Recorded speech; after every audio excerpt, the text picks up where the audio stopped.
ফরিদপুরের ভাঙ্গায় বিভিন্ন হাট ও বাজারে গণসংযোগ করছেন মাওলানা মোহাম্মদ মিজানুর রহমান মোল্লা। এই সময় নানান শ্রেণী পেশার মানুষের সাথে হাত মিলিয়ে কুশল বিনিময় করেন।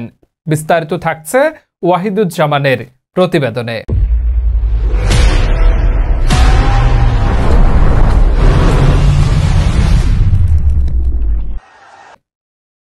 শুক্রবার সকাল ৭টার দিকে ভাঙ্গা উপজেলার কাউলিবেড়া ইউনিয়ন ও নুরুল্লাহগঞ্জ এলাকায় ফরিদপুরের ৪ আসনের খেলাফত মজলিসের রিকশা প্রতীকের মনোনীত সংসদ সদস্য প্রার্থী মাওলানা মিজানুর রহমান মোল্লা এই গণসংযোগ করেন।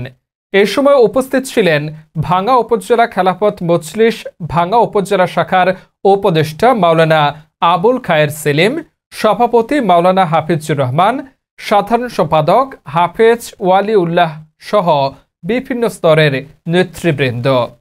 এই সময় সাংবাদিকদের এক প্রশ্নের জবাবে মাওলানা মিজানুর রহমান জানান, আজ আমরা ভাঙ্গা উপজেলার নেতৃবৃন্দের সাথে নিয়ে কাউলিবেড়া ও নুরুল্লাহগঞ্জ এলাকায় গণমানুষের সাথে মতবিনিময় করলাম।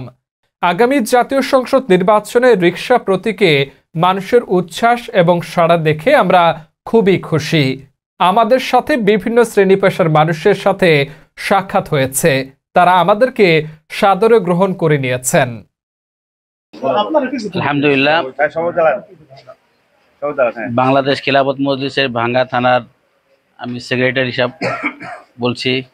আজ সকাল থেকে এই বৃষ্টির ভিতরে আমরা কয়েকটা ইউনিয়ন আলহামদুলিল্লাহ গণসংযোগ করলাম। রহমতুল্লাহ, আমি মাওলানা মোহাম্মদ হাফিজুর রহমান, সভাপতি বাংলাদেশ খেলাফত মজলিস ভাঙ্গা উপজেলা শাখা।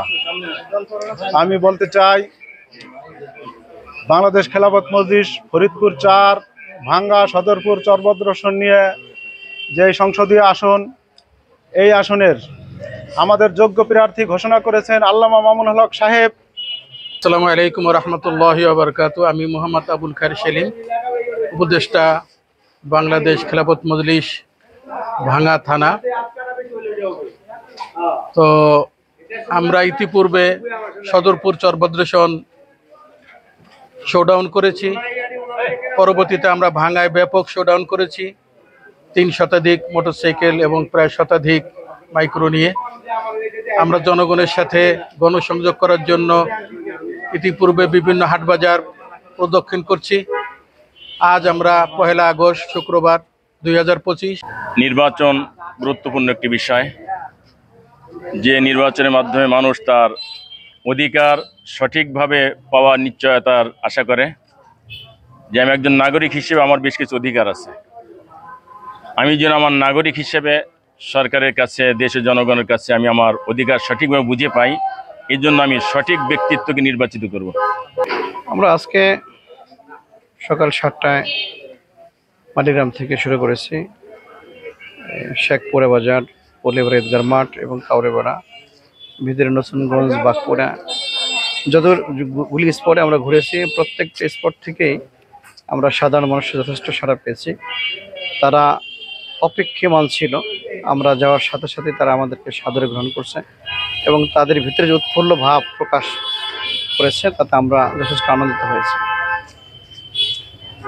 নির্বাচন অবাধ, সুষ্ঠু, নিরপেক্ষ হলে আপনার জয়ের ব্যাপারে কতটা আশাবাদী? আমরা শতভাগ নিশ্চিত ইনশাআল্লাহ, যদি নির্বাচন সুস্থ অবাধ হয় তাহলে অবশ্যই আমরা বিজয়ী হব।